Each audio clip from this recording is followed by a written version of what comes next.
Hello and welcome back to the Shakey Sonnet Show. I am Tootight, the drag laureate of the Sonetarium, and here we are once again in the Sonetarium at the bottom of the down staircase in the permanently sequestered remainder section of an unnamed local library which may or may not have two stone lions on the front steps. Just two lions, separate and alone. Not lovers. And so we come to Sonnet 126, the last of what some commentators deem the young man sonnets.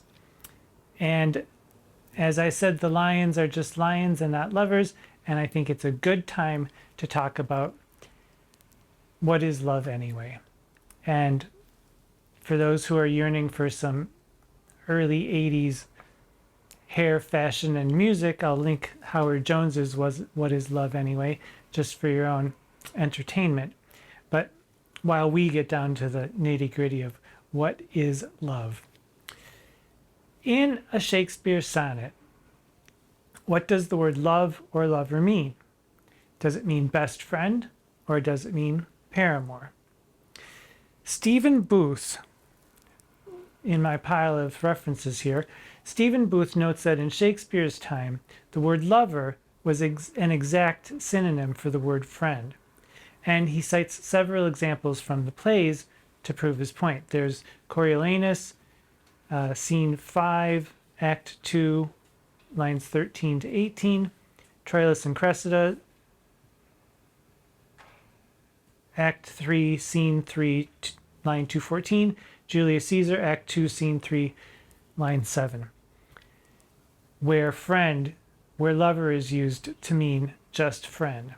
So there is justifiable confusion, especially among certain scholars who Don Patterson deems the homoquesiacs, a term that I quite like. So pile on top of this confusion my own limitations as a 21st century American gay man who gets up into drag to talk about Shakespeare, and my own paltry understanding of same-sex relations in the Elizabeth and Jacobean, not Jacobean as I have been wont to say, but Jacobean eras, and you get a whole big mess of confluence of meanings, whether something is a friend or whether something is a lover. So what I have been able to find out about homosexuality, and I've been quite an assiduous student of homosexuality for some time, the information that I found out of what we call homosexuality, because homosexuality wasn't even a term until the late 1800s, it was a medical term to describe a psychiatric condition. But most of the information that I found comes from, the information about same-sex relations comes from Alan Bray's Homosexuality in Renaissance England, where he talks about the term sodomy. And yes, sodomy was a capital offense, but it was usually a forced sexual relation, and usually from one in power forced upon someone of less power, like, for instance, a master and a servant. And there also had to be a witness involved for it to even be punishable. So I think Alan Bray talks about there being only 6 cases that he could find where it was brought to court, and only one which was actually prosecuted because there was a witness. It was a very difficult charge to substantiate. Additionally, the word sodomy was a word for any unnatural practice, sexual practice, even between a man and a woman, and it was often an accusation hurled at, for instance, Catholics or anyone else who might have been considered an enemy of the state or a heretic or a traitor of some sort. So that makes the stew even a little bit more mushy. Then on top of that, to complicate matters further, is Colin Burrows, who is the editor of the Oxford Shakespeare, the Complete Sonnets and Poems, a very fine volume, which I came upon a little too late. And in his introduction, he says that the word friend can also mean mistress, and at the same time, it can also mean male companion. Not at the same time, it can mean mistress or male companion. It was a double-gendered word.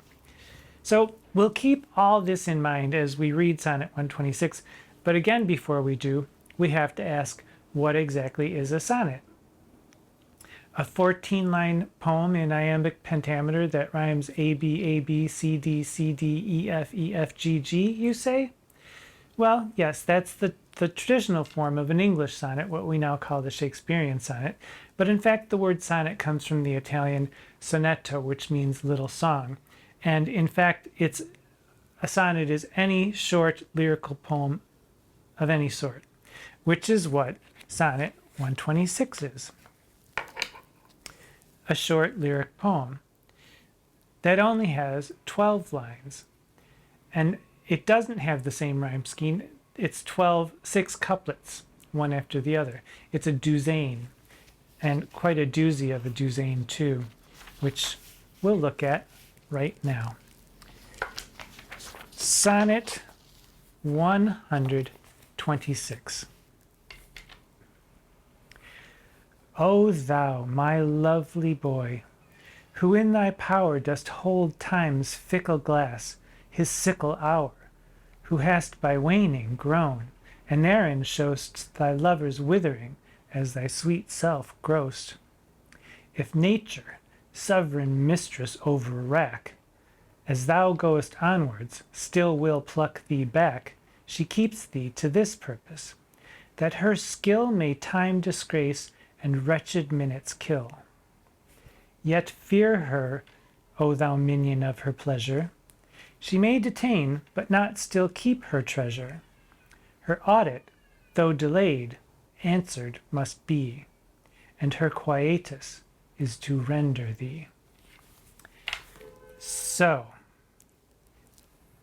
first off, O thou my lovely boy. That's right, definitive, no doubt about it. My lovely boy. There we go. We have a winner. There are a couple of things in this first, I'll call it a quatrain, the first 4 lines, even though it's the first 2 couplets. O thou my lovely boy, who in thy power dost hold time's fickle glass his sickle hour.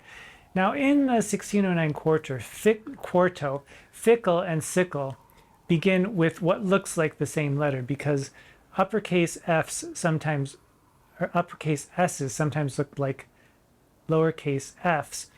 And there's some sort of real weirdness in Elizabethan and Jacobean typesetting that makes them S's and F's somewhat indistinguishable at certain times in certain places. I've done kind of a deep dive, not deep enough apparently. I can't figure out what the rules are for when an S looks like an F or an F looks like an S. If you know anything about Elizabethan typography, please let me know in the comments. But please, in the meantime, let's just decide whether it's fickle and sickle, which one gets which. Most editors go for fickle with an F, glass, and sickle with an S, hour. And I heartily approve because it makes my job just that much easier. O thou my lovely boy, not boil, O thou my lovely boy, who in thy power dost hold time's fickle glass. So fickle glass could be a mirror, which is a rather compelling way of a description of how we change over time. For instance, I don't look the same as I did 4,000 years ago. I don't even look the same as I did 2,000 years ago. It keeps changing the more I look. I keep meaning to get a new mirror, but, you know, what are you going to do? So fickle glass meaning mirror, or maybe hourglass, some editors think. I don't care much for this idea. Yes, an hourglass, the sands of time run out as we age, tick-tocking time. We know that's one of Shakespeare's obsessions. But I think that I'm going with fickle glass as the mirror. His sickle hour is the sickle where time's scythe cuts us down forever.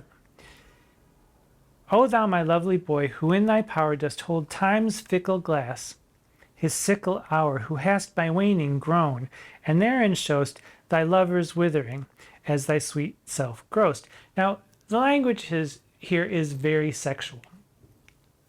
No matter who says what, it's very sexual. Who has by waning grown, like an erection, and thou growest while thy lover's withering. It sounds like tumescence and detumescence during sexual intercourse. And at the same time, still works to describe the ebb and flow of time and life and death and all of the things that we also know Shakespeare is obsessed with. And in another anomaly, in the 1609 quarto, lovers appears as it does in most editions, Lovers, but apparently there was no designation of possessive, the apostrophe as a possessive, in Elizabethan or Jacobean typescript. So some people believe it's lovers, plural.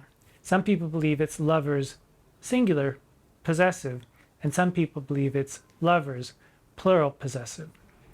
The editors who go with just plain plural, as if it's a multitude of lovers, include Kerrigan, who edited the Penguin version, Blakemore Evans, Stephen Booth, Colin Burrow, William Berto, who did the Signet Classic version, and those who go with the singular possessive, Lover', include Don Patterson and Tootight.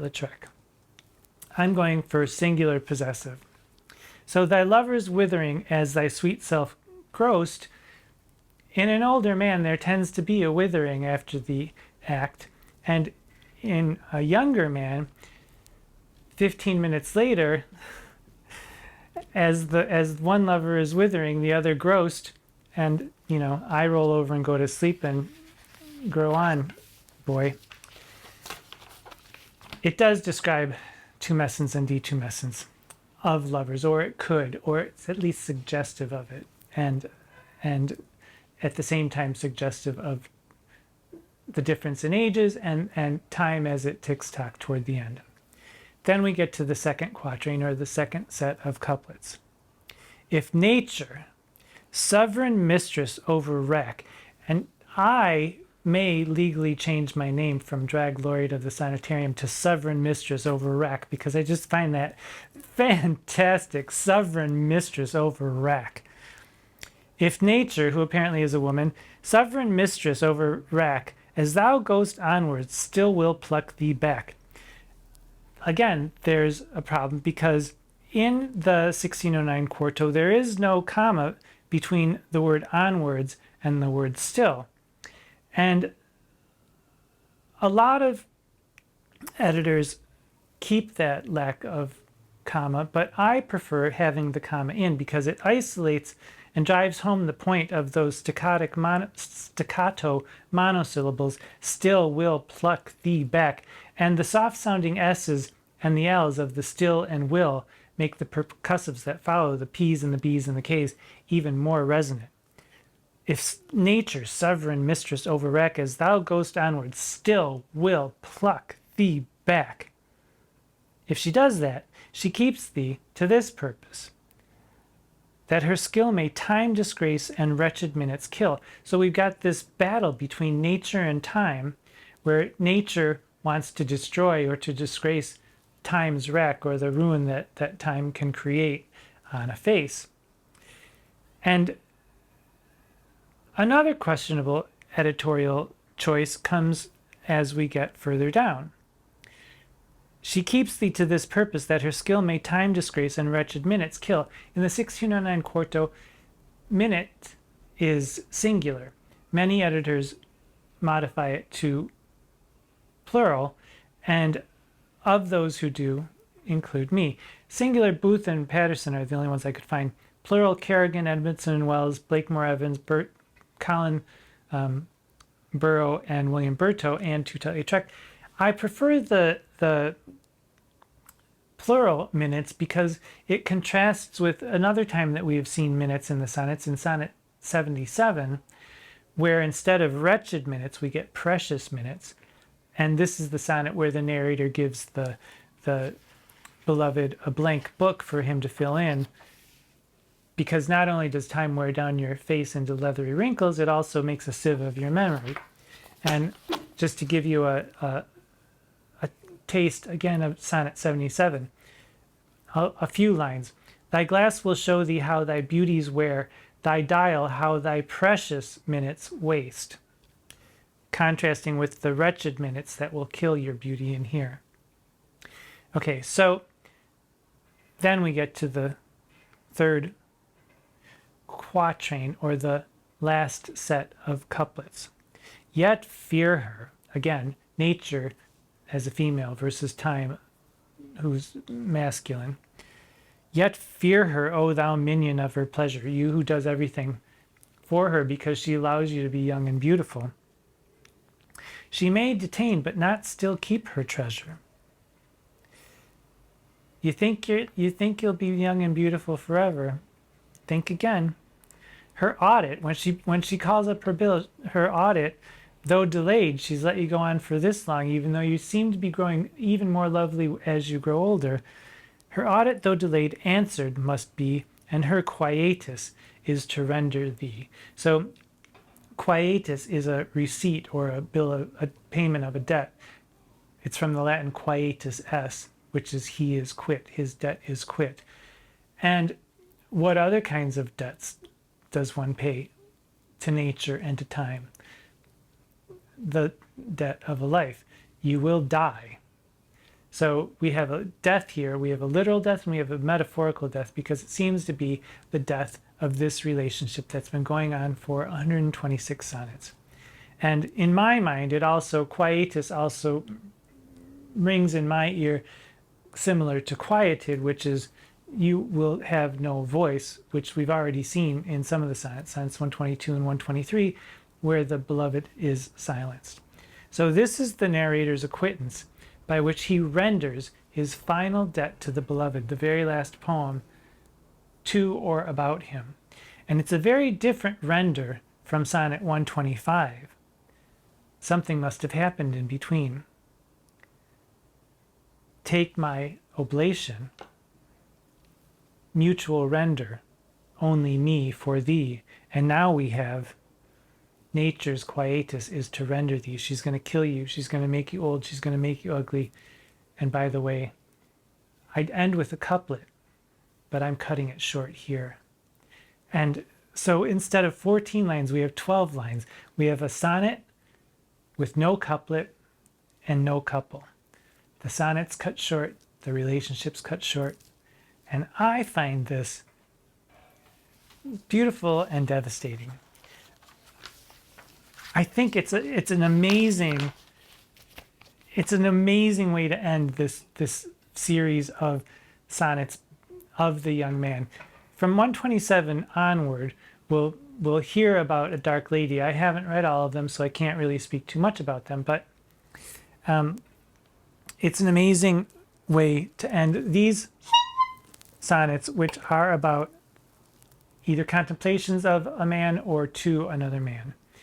So a larger question than whether it's male or female is this a friend or is it a paramour? Booth says both are possible. And yes, I hear the gay gasp go out across the universe, but both really are possible. It could just be a friend. And Booth is very insightful on this point. He surmises that to understand the words lover, love, and lovely as denoting friendship in these sonnets is logical. But he also goes further to say that to take these words to denote a sexual relationship in the literary context of these sonnets is also logical. Because when they appear in the sonnets, and I'm going to quote him now, when they appear in the sonnets, they appear in contexts that carefully, constantly, and ostentatiously echo the manner, diction, and concerns of love poems about sexual relationships between men and women. The effective meaning of lover and love in these sonnets is a dynamic and witty conflation of both meanings, which constantly and unsuccessfully strain to separate from one another. And as a counterexample, he gives the fusion of the love of God and sexual love that Donne uses in his holy sonnets, those, among which is the Batter My Heart, Three-Person God, those sonnets. And I can see his point. Now, one day, while thinking about this and knitting, I was listening to a podcast that was interviewing Paul Edmondson of the Edmondson and Wells fame, which I've touted their expertise in many ways. They've written several different books, and when this book came out, of course, Paul Edmondson did a podcast to help to promote it. And he emphatically insists that there is no narrative thread in the 1609 quarto of Shakespeare's sonnets, that it's foolish to think of the first 126 sonnets as to a young man, and even possibly more than one man, and that sonnets 127 through 154 are not addressed to or contemplations about a dark lady. To which I say, oh, come on. The human mind, when presented with a numbered series of sonnets, automatically seeks to connect the numbers. Narrative is a natural response to numbered sets. 2 follows 1. 126 follows 123, 124, and 125. And regardless whatever intent, if we're to talk about what Shakespeare intended, which we don't necessarily have to do, but regardless of whatever intent there might be or might have been, this series generates narratives. Narratives plural, because the spaces between what happens in each sonnet are vast and fertile for everyone's imagination. And while there may be certain themes that crop up over and over again, the imaginary things that we latch upon in our own minds may differ in terms of what actually is happening in this relationship. But there are certain things that they have in common. There is a male who is referenced. There is an older poet who is referenced. They crop up enough so that they become echoes of each other, and they hark back to things that were said earlier. So I think that, okay, Paul Edmondson, you have a book to promote, but I don't quite buy your take on it. So Colin Burrows' introduction to the Oxford Shakespeare Complete Sonnets and Poems is one of the best introductions that I've ever read. And he notes that, yes, the sonnets are, and I quote, a structured miscellany of recurrent themes, passions, and thoughts, rather than a story or a mathematically ordered sequence. Okay. He further notes that circumstances and settings are absent in these sonnets, and this absence of circumstances and settings thwarts a coherent narrative, or a coherent narrative upon which everyone can agree. But he goes on to concede my point, which is about the irresistible urge to create a narrative. He quotes, I quote him, "The poems partly ask their readers to imagine persons or a set of circumstances which would give rise to the poems, but they also ask their readers to hear them as a voice seeking its own bearings in relation to what it desires." And that, I think, is the most comprehensive and illuminating remark that I've heard about the sonnets. It's a voice seeking to try to understand what it understands. It's seeing an appearance again, seeing and seeming in constant battle with one another. So as we read these sonnets, of course, we map our own understanding and observations about love, all kinds of love, onto them and into the spaces between. Because great art engages us. It draws us into a new experience, and as we carry our engagement with art with us, we also carry it out into the world. This is a set of playful sonnets with playful language, and it allows us to play with the sonnets. So, my narrative for Sonnet 126. It's a wrenching, devastating, beautiful goodbye. Okay, master, mistress of my passion, take all my loves, take them all, because what we once had is gone. Now, if this poem were taken in isolation, it could be read as an older person's warning to a young man that the fun doesn't last forever, beauty doesn't last forever, life doesn't last forever. And the effect of 6 couplets, rhymes that come in direct succession, beats home these warnings like a bell tolling. Ding dong, ding dong, ding dong, ding dong, ding dong.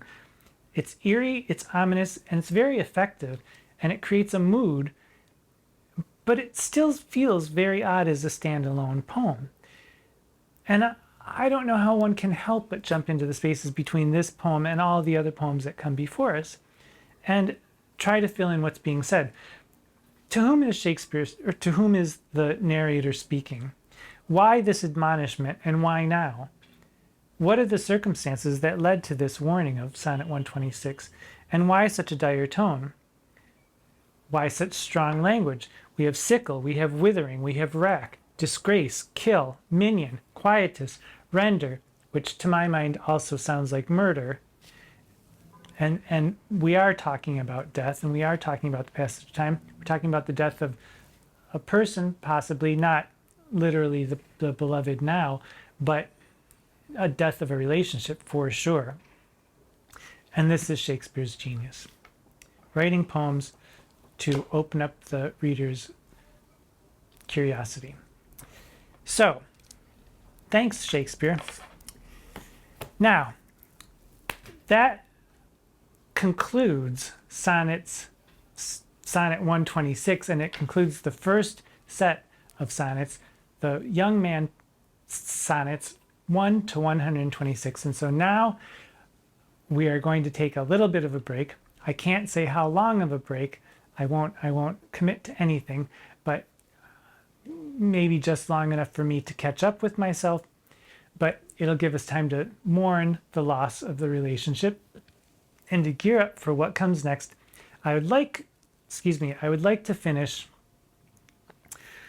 the last 154th sonnet before the end of 2023, but I'm not making any promises. Meanwhile, relax, enjoy your summer, and you know the drill. Keep your hearts and your minds and your ears and your eyes open to all the wonder that is in your world. It's everywhere. Pay attention. Until we meet again, I am Tootight. Mwah.